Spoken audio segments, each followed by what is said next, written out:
गृह मंत्री अमित शाह एक ऐसा नाम जिसे पिछले 10 सालों में भारत की सत्ता की सबसे बड़ी रणनीतिक ताकत माना गया।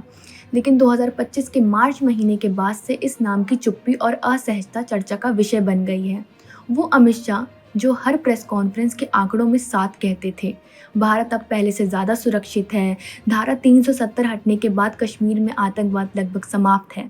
उसी अमित शाह के दौर में 22 अप्रैल 2025 को कश्मीर के पहलगाम में खूनी आतंकी हमला होता है और उस पर गृह मंत्रालय की कोई ठोस प्रेस कॉन्फ्रेंस तक नहीं होती। तो सवाल उठता है, क्या अमित शाह संकट में हैं? क्या उनके पास इस बार कोई रणनीति नहीं बची? मार्च 2025 के बाद से भारतीय राजनीति में एक अजीब सी बेचैनी दिखने लगी है। सबसे पहले बीजेपी अध्यक्ष पद को लेकर अंदरूनी घमासान शुरू हुआ है।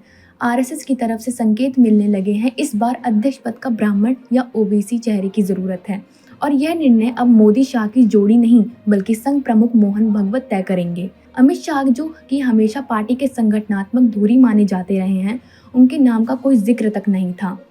यह बात राजनीतिक गलियारों में साफ दिखने लगी कि संघ अब अमित शाह की भूमिका की सीमित करना चाहता है और इसी दौरान 22 अप्रैल का वह हादसा हुआ जिसने न सिर्फ अमित शाह की रणनीति पर सवाल उठाए बल्कि उनकी छवि को भी झटका दिया। 22 अप्रैल 2025 को दोपहर के करीब 3:40 पर कश्मीर के पहलगाम क्षेत्र में एक भयावह आतंकी हमला हुआ। स्थानीय लोग पर्यटक जो लिदर घाटी के मैदानों में घूम रहे थे, उन पर अचानक गोलियां बरसने लगी, हथगोले फेंके गए, चारों ओर अफरा तफरी मच गई। 7 निर्दोष नागरिकों की मौत हुई और दर्जनों घायल हुए। ये हमला उस वक्त हुआ जब गृह मंत्रालय पहले से चेतावनी प्राप्त कर चुका था कि घाटी के कुछ आतंकी सक्रिय हैं और पर्यटन सीजन में हमला हो सकता है, लेकिन सुरक्षा एजेंसियों के कुछ ठोस तैयारी नहीं की। न सीआरपीएफ की तैनाती बढ़ाई गई, न ही सख्त चेकिंग की व्यवस्था हुई। गृह मंत्री अमित शाह की सबसे बड़ी जिम्मेदारी अंतरिक्ष सुरक्षा की है और यही क्षेत्र उनका अब नेतृत्व सबसे सुरक्षित नजर आ रहा है। पहलगाम हमले के बाद कई पत्रकारों ने गृह मंत्रालय से प्रतिक्रिया मांगी, लेकिन सिर्फ एक लिखित प्रेस नोट जारी हुआ। कोई प्रेस कॉन्फ्रेंस नहीं, कोई फील्ड विजिट नहीं। यह अमित शाह के रवैये में असामान्य बदलाव था। 2021-22 तक वह अमित शाह जो कश्मीर में जाकर बुलेट प्रूफ जैकेट पहनकर सुरक्षा समीक्षा करते थे, अब हमले के 4 दिन बाद भी कश्मीर नहीं गए। न विपक्ष के सवाल जवाब हुए, न मीडिया को बयान दिया। राजनीतिक विश्लेषकों का मानना है कि यह चुप्पी रणनीति नहीं बल्कि असमर्थता दिख रही है। 22 अप्रैल के बाद दिल्ली में 2 अहम घटनाएं हुई। मोदी और मोहन भागवत की मुलाकात प्रधानमंत्री निवास पर हुई, लगभग 1.5 घंटे चली।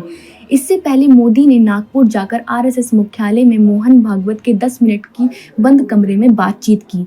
इन दोनों बैठकों में अमित शाह मौजूद नहीं थे। आरएसएस के सूत्रों के अनुसार इन बैठकों में बीजेपी अध्यक्ष की घोषणा, यूपी में योगी की स्थिति और गृह मंत्रालय के कामकाज पर चर्चा हुई।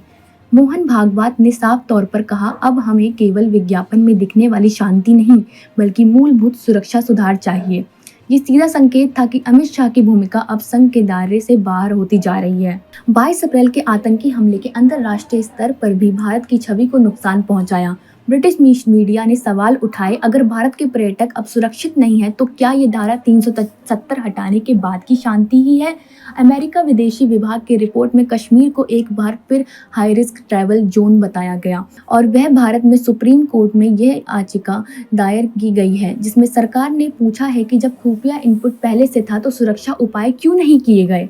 यह याचिका 5 मई 2025 को सुनवाई की गई है, जिसमें सीधे तौर पर गृह मंत्रालय की जवाबदेही तय होगी। साल 2025 में पहली बार ऐसा लग रहा है कि अमित शाह, जिन्होंने 2014 से लेकर 2019 और 2024 के बीच बीजेपी की जीत की मशीनरी बनाई थी, अब खुद एक राजनीतिक शिकंजे में फंसे हैं। एक और कश्मीर के आतंकी हमला और सुरक्षा की विफलता, दूसरी ओर संगठन में घटती भूमिका, तीसरी ओर आरएसएस की सीधी दखल अंदाजी और चौथी ओर विपक्ष और जनता का बढ़ता गुस्सा।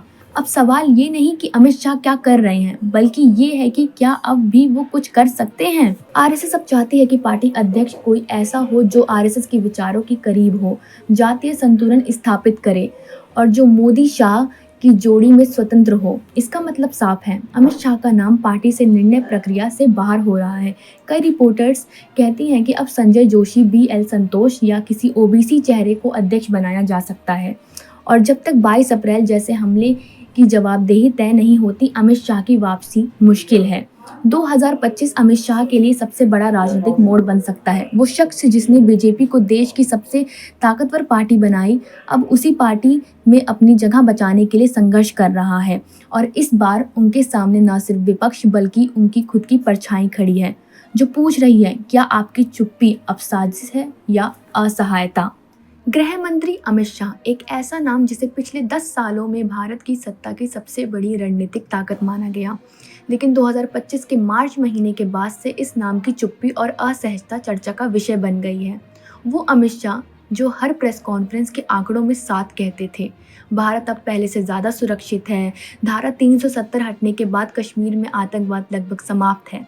उसी अमित शाह के दौर में 22 अप्रैल 2025 को कश्मीर के पहलगाम में एक खूनी आतंकी हमला होता है और उस पर गृह मंत्रालय की कोई ठोस प्रेस कॉन्फ्रेंस तक नहीं होती।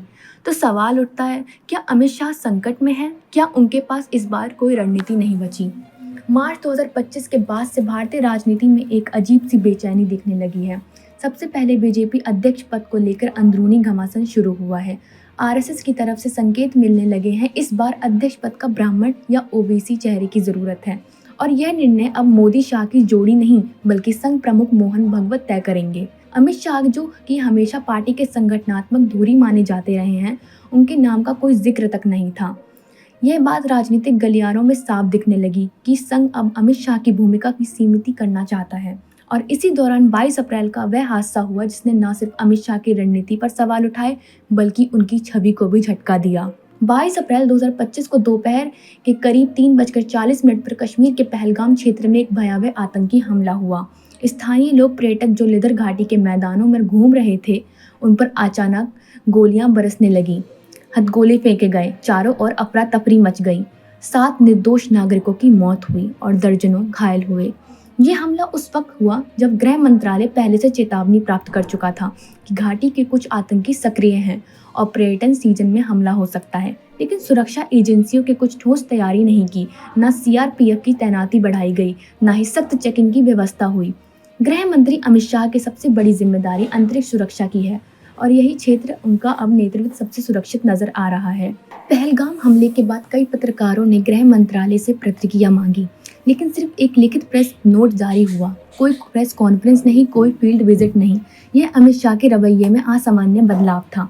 2021-22 तक वह अमित शाह जो कश्मीर में जाकर बुलेट प्रूफ जैकेट पहनकर सुरक्षा समीक्षा करते थे, अब हमले के 4 दिन बाद भी कश्मीर नहीं गए। न विपक्ष के सवाल जवाब हुए, न मीडिया को बयान दिया। राजनीतिक विश्लेषकों का मानना है कि यह चुप्पी रणनीति नहीं बल्कि असमर्थता दिख रही है। 22 अप्रैल के बाद दिल्ली में 2 अहम घटनाएं हुई। मोदी और मोहन भागवत की मुलाकात प्रधानमंत्री निवास पर हुई, लगभग 1.5 घंटे चली। इससे पहले मोदी ने नागपुर जाकर आरएसएस मुख्यालय में मोहन भागवत के 10 मिनट की बंद कमरे में बातचीत की। इन दोनों बैठकों में अमित शाह मौजूद नहीं थे। आरएसएस के सूत्रों के अनुसार इन बैठकों में बीजेपी अध्यक्ष की घोषणा, यूपी में योगी की स्थिति और गृह मंत्रालय के कामकाज पर चर्चा हुई। मोहन भागवत ने साफ तौर पर कहा, अब हमें केवल विज्ञापन में दिखने वाली शांति नहीं बल्कि मूलभूत सुरक्षा सुधार चाहिए। ये सीधा संकेत था कि अमित शाह की भूमिका अब संघ के दायरे से बाहर होती जा रही है। 22 अप्रैल के आतंकी हमले के अंतर्राष्ट्रीय स्तर पर भी भारत की छवि को नुकसान पहुंचाया। ब्रिटिश मीडिया ने सवाल उठाए, अगर भारत के पर्यटक अब सुरक्षित नहीं है तो क्या ये धारा 370 हटाने के बाद की शांति ही है? अमेरिका विदेशी विभाग की रिपोर्ट में कश्मीर को एक बार फिर हाई रिस्क ट्रैवल जोन बताया गया और वह भारत में सुप्रीम कोर्ट में यह याचिका दायर की गई है जिसमें सरकार ने पूछा है कि जब खुफिया इनपुट पहले से था तो सुरक्षा उपाय क्यों नहीं किए गए। यह याचिका 5 मई 2025 को सुनवाई की गई है, जिसमें सीधे तौर पर गृह मंत्रालय की जवाबदेही तय होगी। साल 2025 में पहली बार ऐसा लग रहा है कि अमित शाह, जिन्होंने 2014 से लेकर 2019 और 2024 के बीच बीजेपी की जीत की मशीनरी बनाई थी, अब खुद एक राजनीतिक शिकंजे में फंसे हैं। एक और कश्मीर के आतंकी हमला और सुरक्षा की विफलता, दूसरी ओर संगठन में घटती भूमिका, तीसरी ओर आरएसएस की सीधी दखल अंदाजी और चौथी ओर विपक्ष और जनता का बढ़ता गुस्सा। अब सवाल ये नहीं कि अमित शाह क्या कर रहे हैं, बल्कि ये है कि क्या अब भी वो कुछ कर सकते हैं। आरएसएस अब चाहती है कि पार्टी अध्यक्ष कोई ऐसा हो जो आरएसएस के विचारों के करीब हो, जातीय संतुलन स्थापित करे और जो मोदी शाह की जोड़ी में स्वतंत्र हो। इसका मतलब साफ है, अमित शाह का नाम पार्टी से निर्णय प्रक्रिया से बाहर हो रहा है। कई रिपोर्टर्स कहती हैं कि अब संजय जोशी, BL संतोष या किसी ओबीसी चेहरे को अध्यक्ष बनाया जा सकता है। और जब तक 22 अप्रैल जैसे हमले की जवाबदेही तय नहीं होती, अमित शाह की वापसी मुश्किल है। 2025 अमित शाह के लिए सबसे बड़ा राजनीतिक मोड़ बन सकता है। वो शख्स जिसने बीजेपी को देश की सबसे ताकतवर पार्टी बनाई, अब उसी पार्टी में अपनी जगह बचाने के लिए संघर्ष कर रहा है। और इस बार उनके सामने न सिर्फ विपक्ष बल्कि उनकी खुद की परछाई खड़ी है, जो पूछ रही है, क्या आपकी चुप्पी अब साजिश है या असहायता। और आप हमसे जुड़े रहने के लिए सब्सक्राइब करें YouTube पर, फॉलो करें Twitter पर और लाइक करें Facebook पर। और ज्यादा जानकारी के लिए आपको टाइप करना होगा सिर्फ न्यूज़ नशा।